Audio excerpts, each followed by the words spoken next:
আজকে আমরা সবাই মিলে চলে গিয়েছিলাম কুষ্টিয়া পিজা বাইটে পিজা খাইতে এবং কাব্য ভাইয়ের সাথে দেখা করতে। অনেকদিন যাবত কাব্য ভাইয়ের সাথে কথা হয়, বাট সামনাসামনি কখনো দেখা করা হয় নাই। তো কাব্য ভাই আমাদেরকে ইনভাইট করছিল যে একদিন আসো পিজা খেয়ে যাও এবং দেখা করে যাও। তো আমরা গিয়েছিলাম কুষ্টিয়া সরকারি কলেজের ওইখানে একটা কনসার্ট হচ্ছে ওইখানে। তো ওইখানে যাওয়ার পর ভাবলাম যে আজকেই ঘুরে আসি কাব্য ভাইয়ের পিজা বাইট থেকে। সেই জন্য আমরা 6 জন মিলে চলে গিয়েছিলাম কুষ্টিয়া পিজা বাইট। এটা লোকেশন কুষ্টিয়া 5 রাস্তার মোড় থেকে 6 রাস্তার মোড়ে যাওয়ার মাঝামাঝি। পরবর্তীতে আমরা মেনু কার্ড দেখছিলাম যে কোন পিজাটা নেওয়া যায়। পরবর্তীতে 10 ইঞ্চি একটা পিজা আমরা অর্ডার দিয়ে দিলাম। তো এখানকার ডেকোরেশনটা আমার কাছে অনেকটাই সুন্দর লাগছে, কারণ এখানে সব রকম ব্যবস্থা আছে। কাপলদের জন্য সুন্দর ব্যবস্থা আছে, যদি ফ্রেন্ড সার্কেল একসাথে এসে আড্ডা দিতে চান তাও সুন্দর ব্যবস্থা আছে, এবং কি আপনি যদি আপনার ফ্যামিলির সাথে আসতে চান, ফ্যামিলির সাথে এসে এইখানে সময় কাটাতে চান, তাও সুন্দর একটা ব্যবস্থা আছে। অর্ডার দিয়ে আসার একটু সময় পরেই দেখি আমাদের পিজাটা চলে এসেছে। তো পরবর্তীতে আমি সবাইকে ভাগ করে দিলাম, মানে বন্টন করে দিলাম সমান ভাগে। তো যাই হোক, প্রথমে মনে হয় আমি ভুলে 6 জনের কথা বলে ফেলেছিলাম। আমরা এখানে ছিলাম 7 জন। তো পিজা ভাগ করার পরে দেখি 8টা পিস হয়েছে, কিন্তু আমরা রয়েছি 7 জন, তো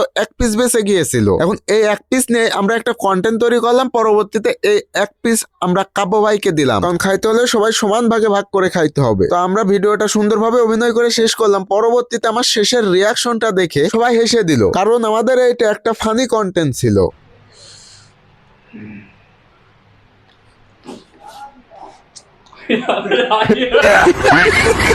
পরবর্তীতে খাওয়া দাওয়া শেষ করে ভাইয়ের সাথে অনেক সময় বসে আড্ডা দিলাম এবং অনেক রকমের অনেক বিষয়ে গল্প করলাম। তো আমরা যেহেতু কনসার্ট দেখতে এসেছিলাম, তো অনেক রাত হয়ে গিয়েছিল, ওইদিক কনসার্ট শুরু হয়ে গিয়েছিল। তো পরবর্তীতে আমরা সবাই বের হয়ে কাব্য ভাইয়ের সাথে করে একসাথে চলে গেলাম কুষ্টিয়া সরকারি কলেজ মাঠে।